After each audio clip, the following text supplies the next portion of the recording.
Comece a clamar agora. Você marcou um encontro com Deus neste lugar. Abra sua boca e clame: Deus, me visita agora.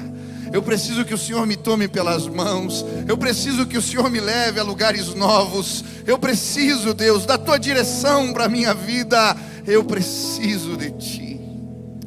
Pai, nós estamos neste lugar ansiosos pela manifestação da tua presença. Ansiamos. Existe uma multidão neste lugar, outros lá fora, clamando: Deus, vem sobre nós. E hoje nós clamamos juntos: Santa presença, maravilhosa presença, enche este lugar. Santa presença, maravilhosa presença, enche este lugar. Santa presença, maravilhosa presença de Deus, enche as casas dos meus irmãos, enche as nossas vidas, nos toma hoje com a tua graça maravilhosa.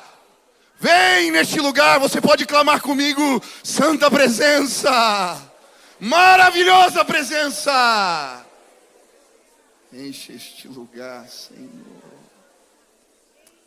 Ah, Deus, precisamos de ti. Pega as suas mãos para o céu e repita assim comigo: Senhor Jesus, eu marquei um encontro contigo esta noite. Senhor Jesus, eu abro meu coração para receber tudo aquilo que o Senhor tem para a minha vida.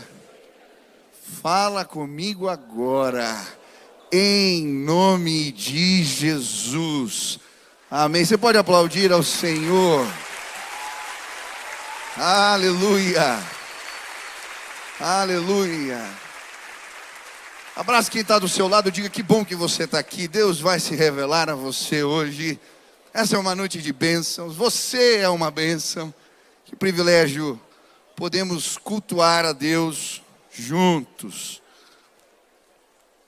Pode sentar no seu lugar. Quem está animado aqui hoje? Eu estou entusiasmado, celebrando o que eu creio que Deus vai fazer nestes dias, já está fazendo entre nós.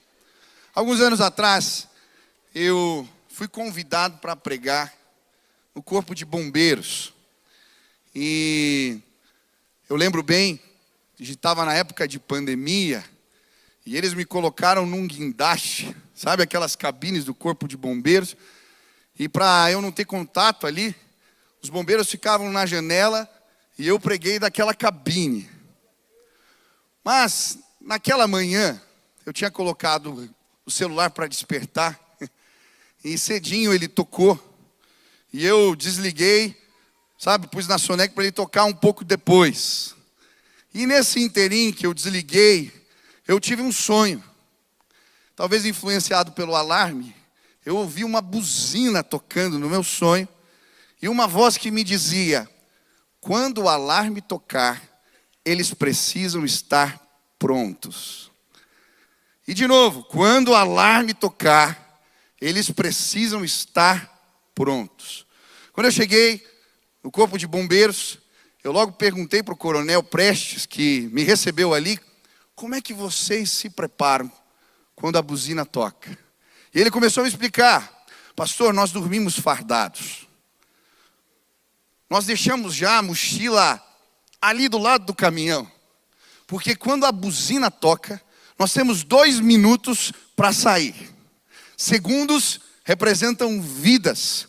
Nós estamos preparados. Quando a buzina toca, nós descemos por aquele corrimão, já fardados, pegamos as mochilas e então partimos. Às vezes menos de 2 minutos, 1 minuto e meio, nós conseguimos fazer isso. Naquela tarde, eu preguei para os bombeiros a respeito de estarmos preparados para nos encontrar com Deus. E foi tão lindo, vários aceitaram a Jesus. Pela janela eles levantavam as mãos e eu orava por eles. Hoje eu vim dizer para você: a buzina está tocando. Talvez você não seja capaz de ouvir, mas ela está tocando. Deus preparou maravilhas para nós. E nós precisamos estar preparados. Quem quer dormir fardado aqui? Quem quer estar pronto para receber tudo que Deus tem para nós? Você quer isso? Eu gosto quando Josué fala ao povo: preparem-se, santifiquem-se. Amanhã Deus fará maravilhas entre nós. Hoje eu vim dizer para você: prepare-se, santifique-se. Amanhã Deus fará maravilhas. Ele fará maravilhas. Ele está preparando coisas tremendas. Eu não sei se já aconteceu contigo, de uma bênção parece que escorre pelos dedos, ou a bondade do Senhor bate na porta da sua casa e você não está pronto para recebê-lo. Nós precisamos estar preparados para as bênçãos de Deus. Esses dias eu marquei de sair com a Nina, minha filha. Oi, Nina. Marquei um encontro com a Nina. E foi tão legal porque eu cheguei em casa, ela estava arrumada. Ela tinha tomado banho, tinha posto uma roupa linda. Ela pôs até o perfume da mamãe. E nós saímos. Eu cheguei e falei: filha, para onde você quer que o papai te leve? E ela falou: no McDonald's. Eu falei: tá fácil agradar a Nina, que bom. Entramos no carro, fomos no McDonald's. E depois eu falei: tá bom, filha, agora o papai vai te levar para comer uma sobremesa gostosa. Eu levei ela num lugar que chama Paris 6, tem umas sobremesas diferentes. E nós comemos um doce com Nutella, morango e sorvete. Quando chegou o doce, ela falou para mim: papai, eu falei: que foi? A mamãe vai ficar com ciúmes. Eu falei: não conta para ela que a gente veio aqui, porque eu nunca trouxe ela nesse lugar. Se preparar, nesse texto, significava trocar de roupas e tomar banho. Hoje, em nome de Jesus, eu quero te desafiar a se preparar, porque Deus vai nos tomar pelas mãos e vai nos levar a um lugar de delícias. Quem quer estar preparado? Prepare-se, amanhã Deus vai fazer maravilhas. Preparem-se, amanhã Deus vai fazer maravilhas. Preparem-se. Mas como nós fazemos isso? Eu acho interessante como Moisés preparou Josué para um tempo de bênçãos, para o novo de Deus, para as conquistas que envolviam a terra prometida. Uma das maneiras de preparar Josué foi ele delegando responsabilidades. Ele foi o servo, o assistente de Moisés, que carregava a capa, que andava junto. Ele foi o espia, que averigou a terra. Ele também foi uma espécie de levita, de porteiro, que ficava na porta da tenda, guardando o lugar de encontro de Moisés com Deus. Mas ele também foi o comandante do exército na batalha contra os amalequitas. Hoje, eu quero olhar para essa função que Josué desempenhou enquanto comandante e tentar entender, à luz da palavra de Deus, como esse exercício de comando, de guerra, preparou Josué para as bênçãos do Senhor. Quem quer aprender sobre isso? Amém? Se você trouxe Bíblia, abre em Êxodo capítulo 17. Nós vamos ler do versículo 8 ao 16. Êxodo 17, versículo 8 ao 16. Diz assim a palavra do Senhor: sucedeu que os amalequitas vieram atacar os israelitas em Refidim. Então Moisés disse a Josué: escolha alguns dos nossos homens e lute contra os amalequitas. Amanhã tomarei posição no alto da colina, com a vara de Deus em minhas mãos. Josué foi então lutar contra os amalequitas, conforme Moisés tinha ordenado. Moisés, Arão e Hur, porém, subiram ao alto da colina. Enquanto Moisés mantinha as mãos erguidas, os israelitas venciam. Quando, porém, as abaixava, os amalequitas venciam. Quando as mãos de Moisés já estavam cansadas, eles pegaram uma pedra e a colocaram debaixo dele, para que nela se assentasse. Arão e Hur mantinham erguidas as mãos de Moisés, um de cada lado, de modo que as mãos permaneceram firmes até o pôr do sol. E Josué derrotou o exército amalequita ao fio da espada. Depois, o Senhor disse a Moisés: escreva isto num rolo, como um memorial, e declare a Josué que farei que os amalequitas sejam esquecidos para sempre debaixo do céu. Moisés construiu um altar e chamou-lhe: o Senhor é a minha bandeira. Eu acho interessante como Moisés prepara Josué aqui. Quando ele estabelece como comandante, ele não ensina táticas de guerra, estratégias militares, ou tampouco a usar mais habilmente a espada ou outras armas de guerra. O que Moisés vai ensinar para Josué é lutar as suas guerras no Espírito. Eu gosto do texto no versículo 9, quando ele manda Josué para a batalha. Ele vai dizer: então Moisés disse a Josué: escolha alguns dos nossos homens e lute contra os amalequitas. Amanhã tomarei posição no alto da colina. Por que Moisés faz questão de dizer isso? Eu vou tomar posição no alto da colina. O que isso quer dizer? Sabe, eu creio que Moisés queria ensinar a Josué que existem posicionamentos de fé, posicionamentos espirituais que nos levam ao lugar das promessas, ao lugar das bênçãos, ao lugar do novo, das conquistas de Deus. Hoje eu quero falar com você a respeito de alguns posicionamentos de fé que você precisa adotar, que eu preciso adotar na minha vida, se queremos viver o novo de Deus. Quantos desejam isso? Amém? Primeiro posicionamento de fé: coloque os sinais de Deus em evidência. Coloque os sinais de Deus em evidência. Moisés diz: eu estarei em posição no alto da colina e o bordão de Deus estará nas minhas mãos. Por que ele faz questão de dizer isso? Aquela não era uma varinha mágica, não era um cetro de poder.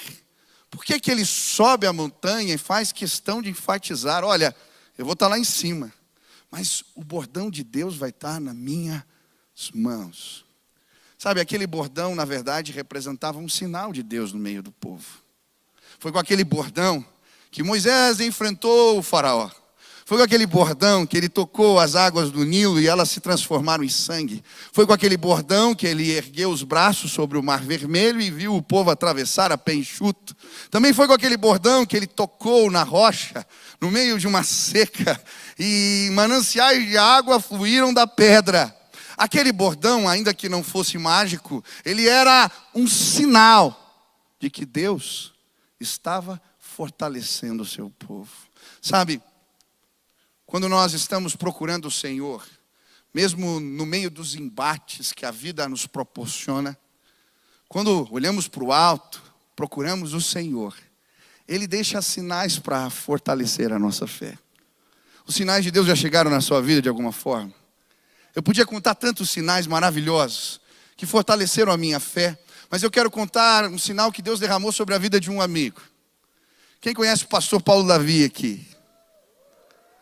O Paulinho está vivendo um tempo de enfrentamento. Ele foi perdendo as suas funções motoras, hoje ele está numa cadeira de rodas. Mas agora, nesse começo de ano, em janeiro, nós fomos para a Convenção Batista Brasileira. E um dia, ele e o meu pai foram para a praia. Não era dia de reunião e eles foram conhecer um lugar. E o Paulinho saiu com aquela cadeira de rodas elétrica e chegou na areia. E ele estava me contando esses dias que veio um rapaz vendendo picolé. E quando ele chega perto do Paulinho, ele para tudo e começa a chorar. E dizer: você é homem de Deus. Você é homem de Deus. Deus vai te curar, Ele vai te levantar dessa cadeira. E aquele homem que era um vendedor de picolé, de alguma maneira se transforma num sinal de Deus. Ele não vende sorvete para ninguém e vai embora. Sabe, por vezes Deus manda os seus sinais, os agentes dele, os recados que chegam, às vezes em formato de versículo, às vezes em formato de palavras, às vezes um telefonema, às vezes uma palavra que salta da Bíblia para você. Sabe, sinais de Deus que fortalecem a nossa fé. Quem já experimentou isso? Agora, o que me chama a atenção é que quem manda os sinais é Deus. Mas nós temos o papel de colocá-los em evidência. Moisés fala assim: Ei, você está no Vale de Refidim. O Vale de Refidim era um lugar escuro, complicado. Ali a água acabou, ali eles foram traídos, ali eles foram difamados, ali eles passaram por dificuldades e traições, ali uma guerra inesperada aconteceu. Moisés está dizendo para ele: Ei, eu estou subindo.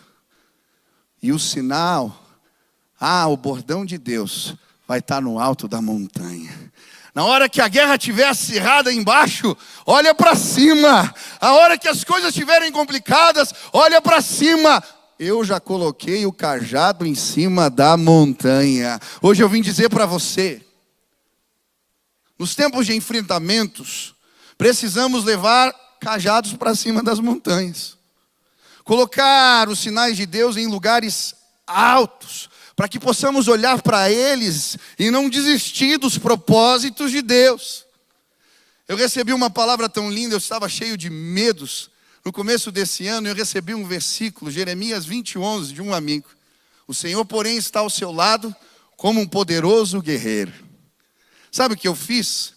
Esse versículo eu ensinei para os meus filhos. Toda a refeição antes do almoço nós repetimos o versículo de novo. É uma maneira de colocar o cajado no alto da montanha e lembrar quem está ao meu lado. Ei, eu quero te ensinar a conquistar em nome de Jesus. Quantos querem conquistar coisas?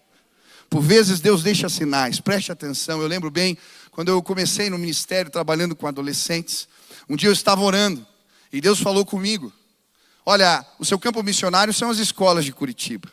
Eu comecei a orar pelas escolas. E então um dia dentro do carro, eu vi algo. Era um ônibus que parava na frente das escolas, eu enchia de adolescentes e trazia-as para a igreja. Eu comecei a orar pelo ônibus. Como é que eu fiz isso? Eu peguei o sinal de Deus, transformei ele numa fotografia de um ônibus velho, coloquei na prateleira do meu quarto.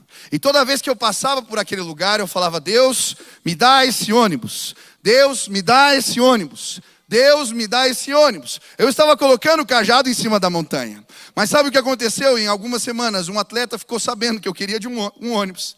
E ele fez uma oferta. Eu lembro bem, nós compramos um ligeirinho aposentado. Quem não é de Curitiba, o ligeirinho é aquele que bara no tubo, né? E depois que ele roda tudo que dá, eles aposentam ele. Com o dinheiro deu para comprar um ligeirinho aposentado. Mas eu lembro bem, o dia que eu entrei naquele ônibus, eu chorei. Nós demos uma volta no pátio aqui da igreja e eu chorei porque o que estava na prateleira do meu quarto se transformou em realidade. Eu lembro também do dia que nós fizemos um culto naquele lugar. Chamamos os adolescentes. Os meninos dançaram break, fizeram apresentação de skate. Vieram os meninos de fora, se penduravam na grade para ver o que estava acontecendo no colégio. Eu peguei uma cadeira e comecei a falar de um sinal que Deus tinha me dado. Falei de um ônibus que ia para lá e falei de Jesus.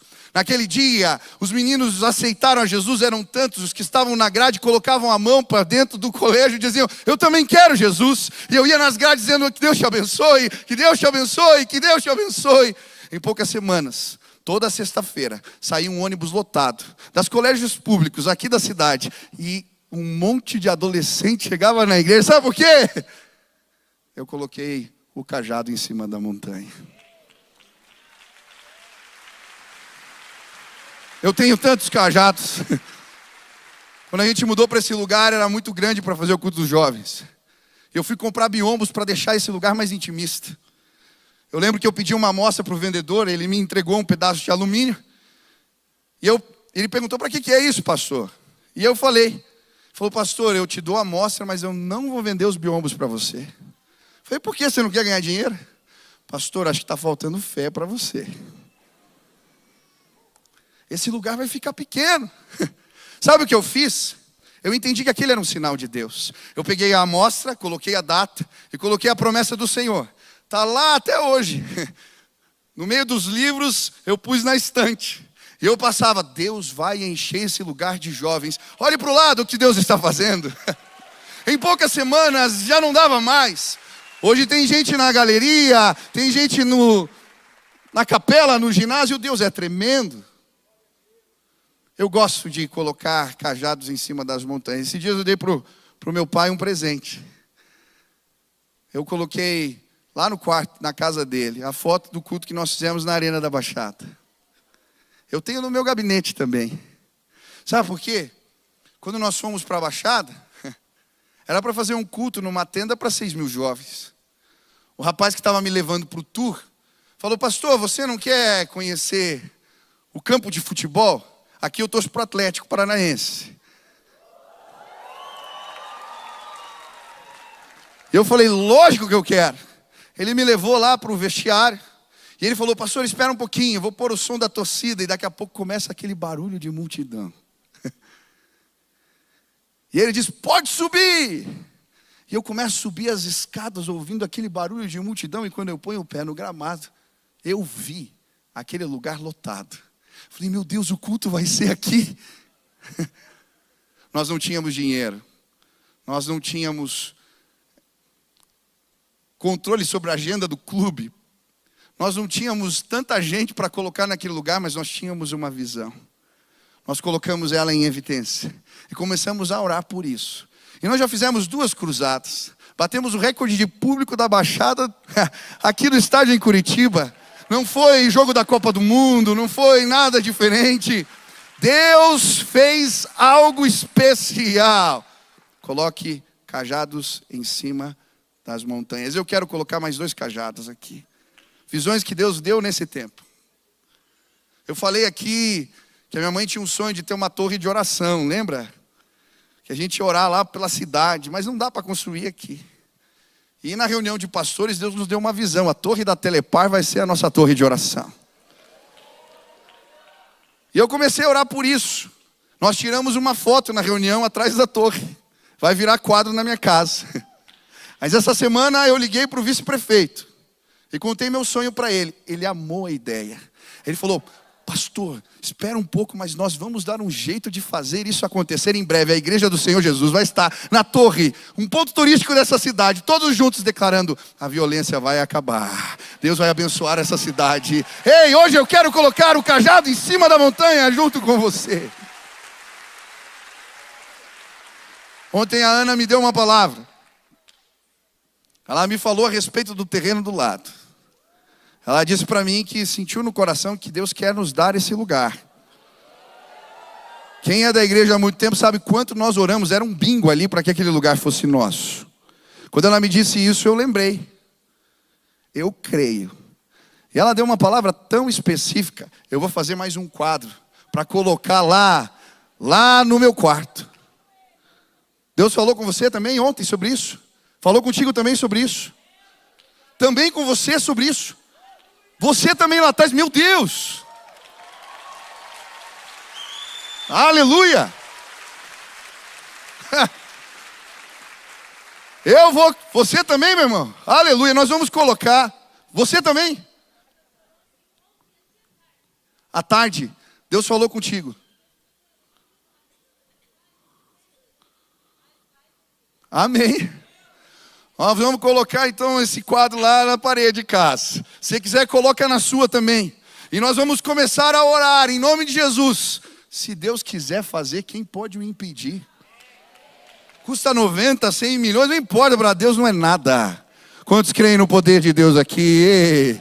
Hoje eu quero te convidar a colocar cajados em cima das montanhas. Deus manda os sinais. Quem leva para cima, para o alto, somos nós. Põe um quadro da sua família restaurada. Põe um quadro.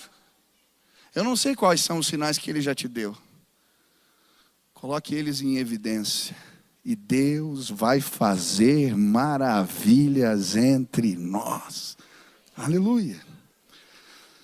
Segunda postura ou posicionamento de fé que precisamos ter se queremos alcançar as conquistas em Deus. Ocupe o lugar da intercessão. Ocupe o lugar da intercessão. Enquanto Moisés mantinha as mãos erguidas, os israelitas venciam. Quando, porém, as abaixava, os amalequitas venciam. Sabe, se queremos preparar-nos para as maravilhas de Deus, precisamos ocupar este lugar. Eu acho interessante porque não eram das mãos de Moisés que a bênção vinha. Mas de uma certa maneira Deus queria mostrar para Josué que não era a sua habilidade, a sua performance, a sua inteligência na batalha que o tornou bem-sucedido, mas o favor de Deus. De certa maneira, enquanto Moisés estava com os braços erguidos, ele estava ensinando aquele jovem impetuoso, aprendiz, a guerrear no espírito. Nós vamos vencer guerras, nós vamos chegar a lugares altos, se ocuparmos este lugar, o lugar da intercessão. Mas o que a Bíblia nos fala sobre isso? O que representa ocupar esse lugar? Em primeiro lugar, a intercessão na perspectiva bíblica, ela significa representar alguém diante de Deus. A palavra no hebraico, intercessão, significa se colocar na frente com força, colidir violentamente. E era exatamente isso que Moisés estava fazendo. É por isso que ele estava exausto. Ele estava lutando em oração em favor do seu povo. A Bíblia vai nos mostrar vários exemplos de intercessores. Em Isaías 53, versículo 12, a Bíblia nos mostra Jesus intercedendo. Por isso lhe darei a parte de muitos, e com os poderosos repartirá ele o despojo. Porquanto derramou sua alma na morte e foi contado com os transgressores. Mas ele levou sobre si o pecado de muitos e intercedeu pelos transgressores. Jesus se coloca diante de nós com força. A ira de Deus vem sobre ele, porque ele intercede por nós. Abraão faz o mesmo em favor da sua família, de Ló, dos seus. Em Gênesis 18, o anjo vem anunciar que uma destruição aconteceria em Sodoma e Gomorra. E ele então começa agora a lutar em oração, em favor dos seus. Deus, se tiver 50. Deus, se tiver 40. Deus, se tiver 30, 20, 10, ele não para. Ele está lutando pela sua família, lutando em oração. A Bíblia também nos apresenta o exemplo do Espírito Santo em Romanos 8, 26. Também o Espírito, semelhantemente, nos assiste em nossas fraquezas, porque não sabemos orar como convém, mas o mesmo Espírito intercede por nós sobremaneira com gemidos inexprimíveis. Ele geme, ele luta, ele sofre por nós, ele se coloca diante de Deus em nosso favor. O Espírito está gemendo agora. Ele está clamando para que os filhos de Deus se apresentem nestes dias. Ei, intercessão. Você já lutou por alguém em oração? Talvez você já orou, mas não lutou.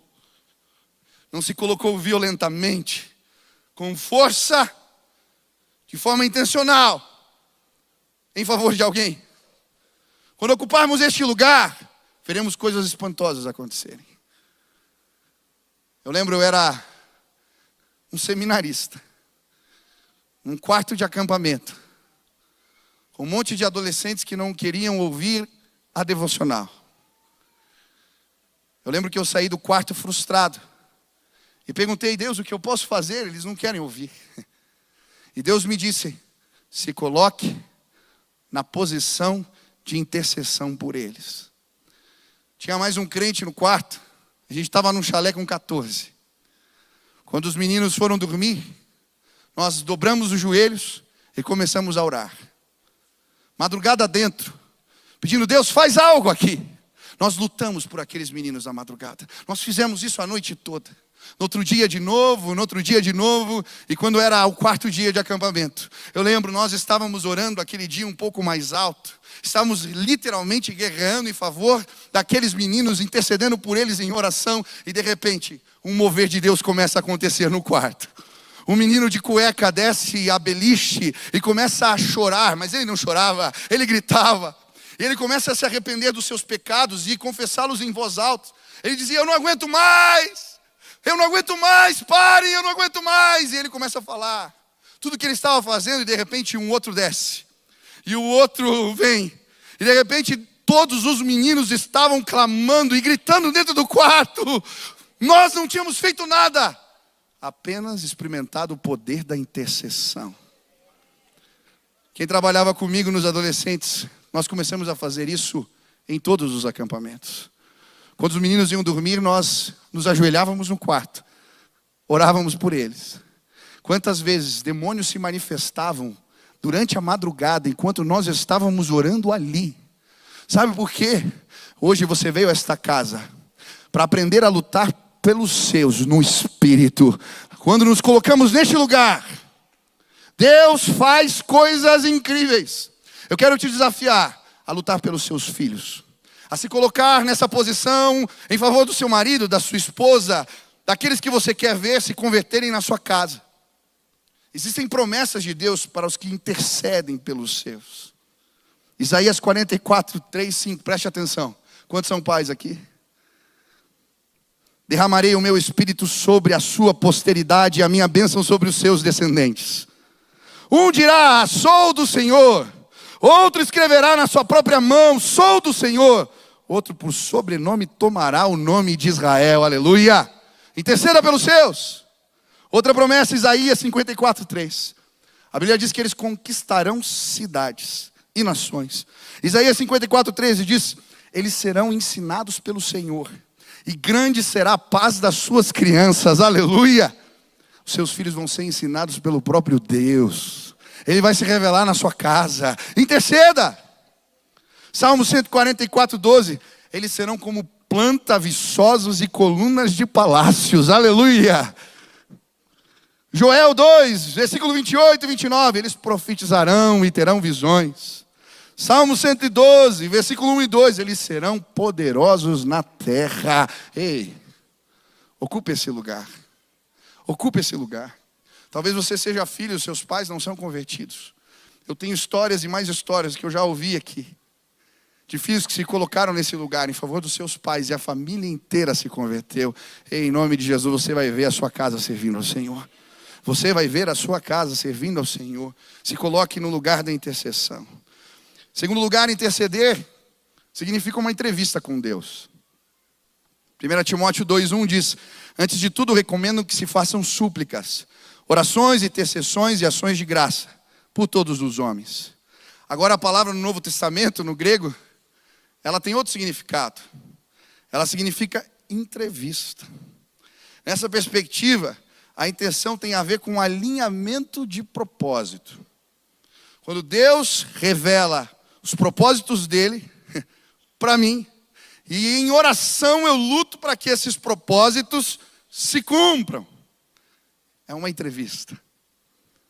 Um exemplo disso, claro, é o exemplo de Elias. Ele ora e Deus revela os seus propósitos. Durante 3 anos e meio não tinha chovido. E Deus fala para ele, vai chover de novo. Ele avisa para o rei Acabe, mas logo em seguida ele sobe a montanha e o que ele faz? Ele luta, ele intercede, ele luta em oração diante de Deus para que esse propósito se cumpra. E ele luta de tal maneira que ele manda o seu servo olhar uma vez. Ele volta e não vê nada no céu, ele manda de novo, e de novo, e de novo. E ele é naquela posição de intercessor. Ele vê um pequeno sinal no céu. E ele sabe, Deus vai derramar chuva sobre a terra seca. Sabe, por vezes, Deus revela os seus propósitos para nós. Mas Ele nos dá o privilégio de participar do que Ele vai fazer entre os nossos, neste tempo, em nome de Jesus. Quantos querem uma entrevista com Deus? Se transforma em intercessor. Ele vai revelar os propósitos. E Ele vai te dar o privilégio de lutar por eles em oração.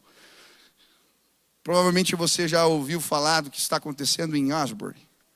Eu queria passar um vídeo pequenininho do que está acontecendo lá. Dá uma olhada nesse vídeo.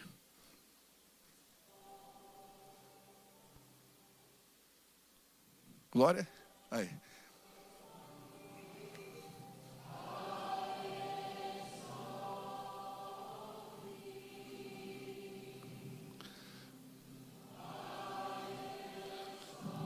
10 jovens se colocaram no lugar de intercessores.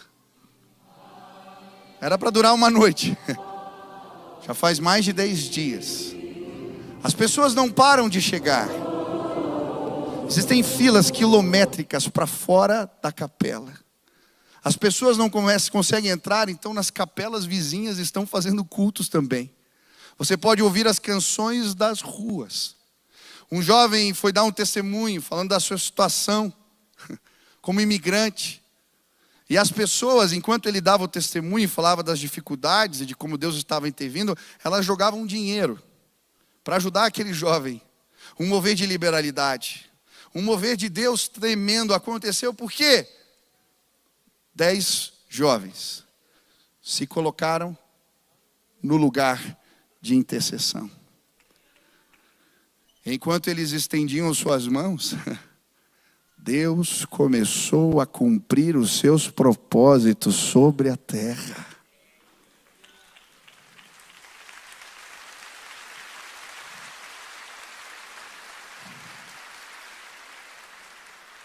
Eu quero convidar você para ocupar esse lugar. Eu creio que o que vai acontecer aqui em Curitiba vai tocar o mundo. Eu estava de férias orando no chuveiro. Enquanto orava, me veio uma foto. Eu vi uma multidão na frente do Palácio do Governo. Não tinha palco, não tinha microfone. Eu só vi pessoas de joelho orando. Eu compartilhei com a Sil. Nós fizemos a nossa reunião de oração dos pastores, de planejamento, fomos para um retiro.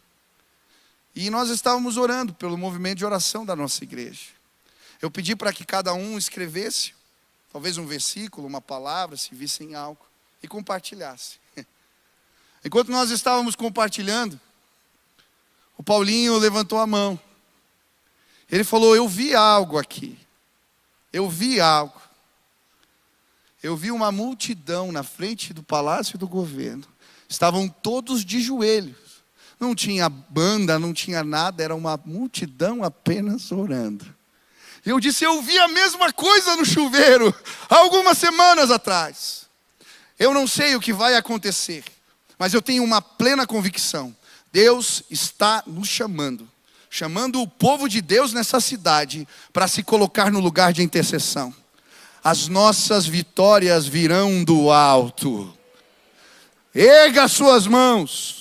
Não é uma tática de guerra, não é uma articulação, não é um movimento político, não. Nós vamos vencer quando subirmos as montanhas com os braços erguidos e essa terra vai saber que existe um Deus que é todo poderoso. E quando Ele brada, não há quem possa. Quando Ele fala, não há quem possa o impedir. Ele é Deus. Há alguma coisa difícil para Ele? Vamos orar, vamos interceder, e a glória de Deus vai varrer esta terra, eu creio nisso. Terceira postura de fé: procure amigos de oração. Procure amigos de oração. Arão e Hur mantinham erguidas as mãos de Moisés, um de cada lado, de modo que as mãos permaneceram firmes até o pôr do sol. Sabe, ocupar esse lugar de intercessão é cansativo. Não é apenas uma oração. Moisés estava lutando lá em cima.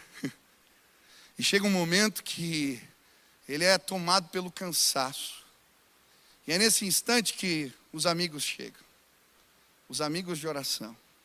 Eles pegam as mãos de Moisés, Arão de um lado e Hur do outro, e as mantêm erguidas. Sabe, eu tenho tido o privilégio de ser abençoado por Deus com amigos de oração. Por vezes nos embates nós cansamos. Mas como é especial ter alguém que te liga e fala: cara, está na hora combinada. Levanta aí, acorda aí. Durante mais de 2 anos, eu tive centenas, milhares de amigos de oração. Estava orando por uma causa maravilhosa. E um monte de gente se ajuntou para orar comigo. Mas sabe, às vezes eu perdia a hora. E então o meu telefone começava a tocar.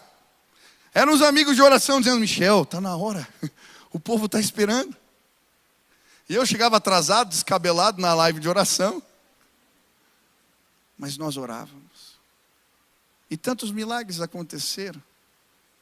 Agora eu estou tão feliz porque a minha esposa tem as amigas de oração dela. Elas começaram um projeto no Parolim e um dia as meninas que faziam balé, eram discipuladas naquele lugar, mandaram seus pedidos de oração.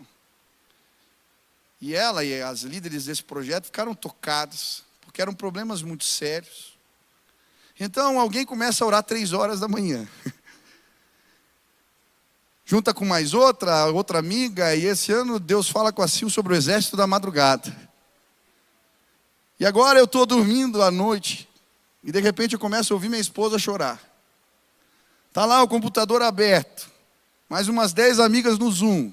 E elas estão orando pelas meninas, mas não só pelas meninas, estão orando umas pelas outras. E Deus acendeu algo lá na minha casa.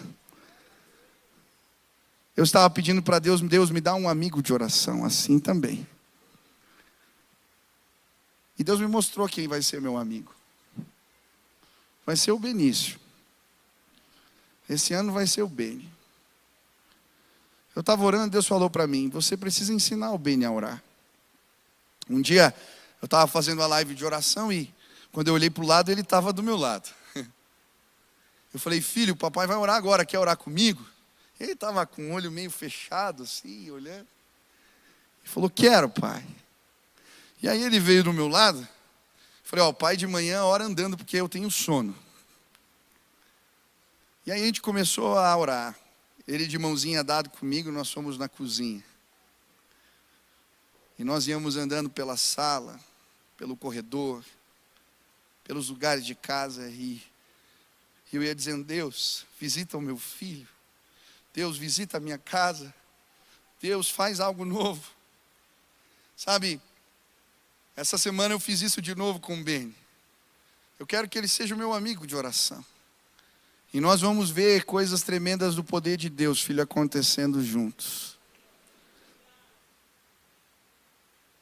Eu quero que o Beni lembre da presença de Deus revelada nas madrugadas. Eu quero que ele entenda o que representa quando, no meio de um louvor, Deus vem. Eu não quero ensinar simplesmente o que é oração no grego e no hebraico para ele.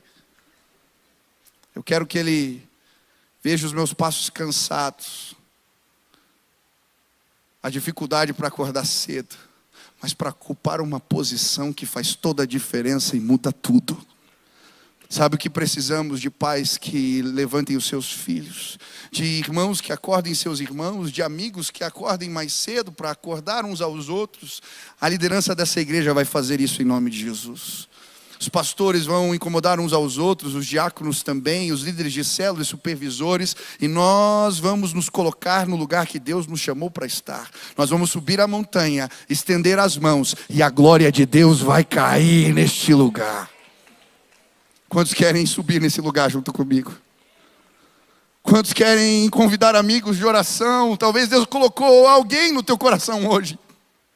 Ei, em nome de Jesus, vá atrás dessa pessoa. Você vai mudar a sua vida e a vida dela. Sozinho é mais difícil. Por isso nós somos igreja.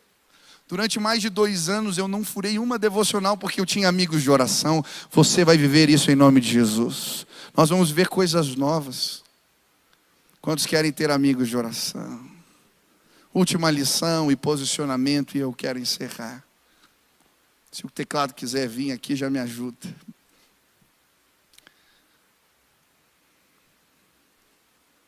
Moisés construiu um altar e chamou-lhe: o Senhor é a minha bandeira.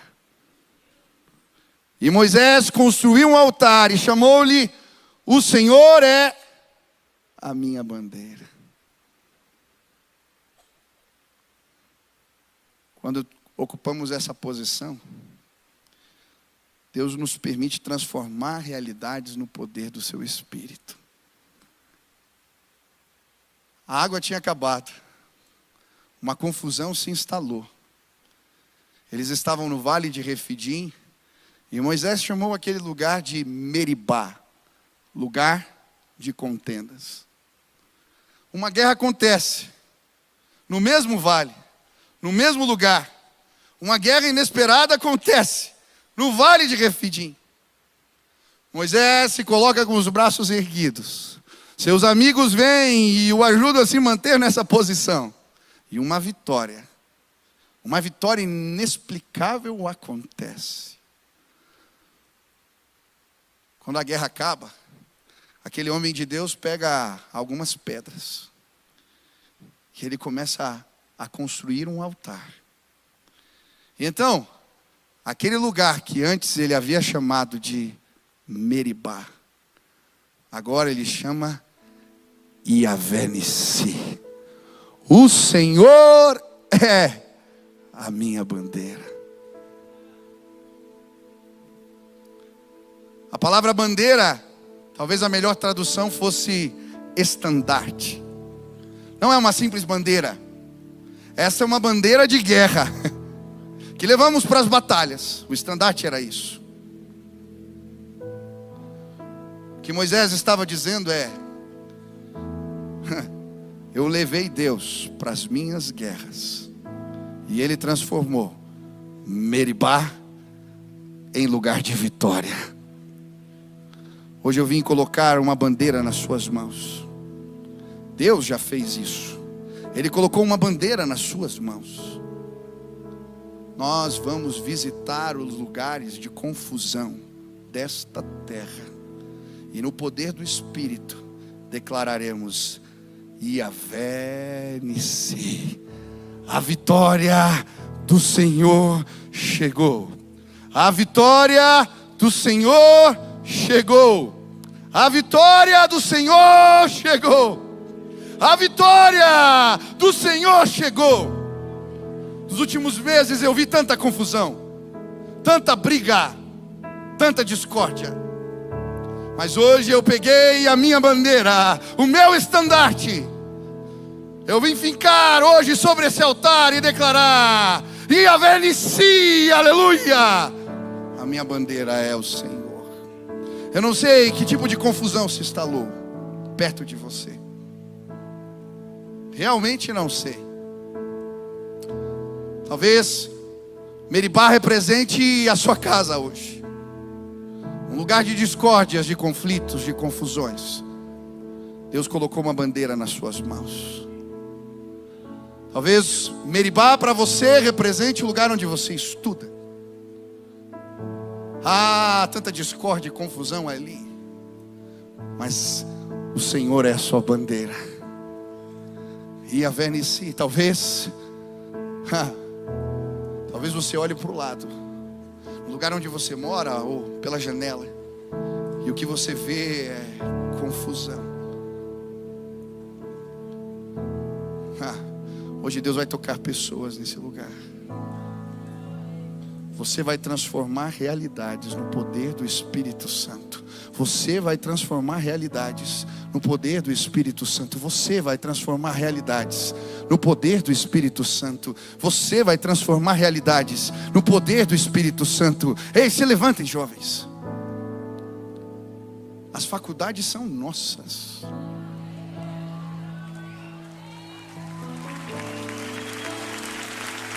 Se levantem, adolescentes.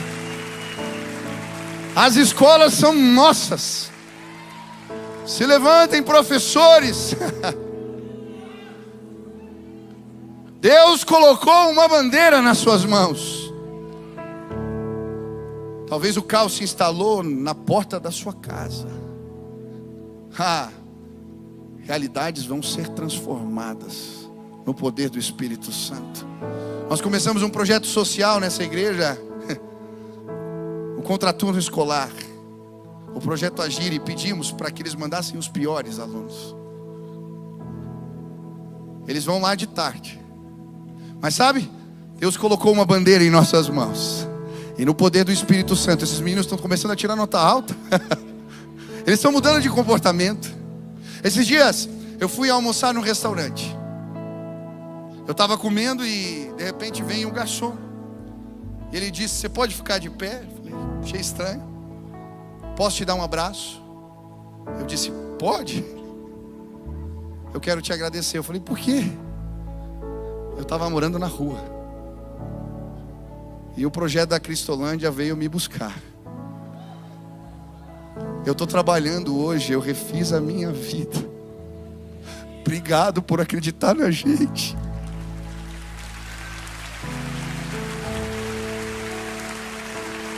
As pessoas podem dizer lá fora: não tem jeito, não tem como. Eu estou colocando outras fotos na parede da minha casa. Eu vou levar o cajado para cima da montanha. Vou me colocar na posição de intercessor. Vou chamar meus amigos de oração. E nós vamos transformar esse país no poder do Espírito Santo. Volte para casa. Leve essa bandeira. A sua família não vai ser mais a mesma. Volte para o lugar onde você trabalha. Você foi comissionado. Ele é sua bandeira. Entre naquele lugar. As pessoas vão saber. Quando um homem de Deus e uma mulher de Deus chega num lugar, as pessoas sabem. Eles têm um brilho nos olhos. Eles têm um jeito de falar. Eles transpiram a graça. Eles derramam amor por onde passam. Ei, Deus quer fazer algo novo hoje, neste lugar.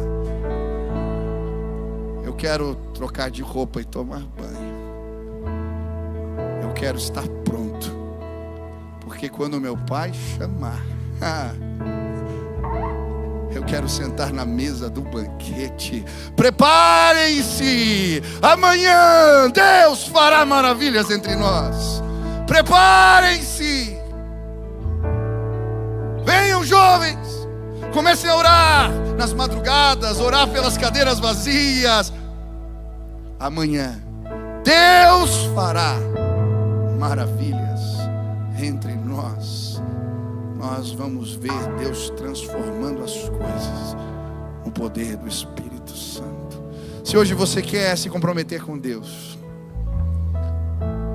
a colocar cajados em cima das montanhas, colocar os sinais em evidência, se posicionar em oração, trazer amigos de oração e transformar, como Moisés fez. Meribá se transformou no altar. Da onde você está, saia do teu lugar agora, vem aqui à frente. Eu quero orar por você e nós vamos levantar um clamor para que o Espírito de Deus seja derramado sobre nós. Venha, venha, se Deus falou contigo, vem agora em nome de Jesus. Pode vir, pede licença e vem para cá agora, enche esse lugar. Nós vamos clamar. Talvez você está clamando pelos seus. Traga a sua confusão para cá. Traga o seu Meribá para cá.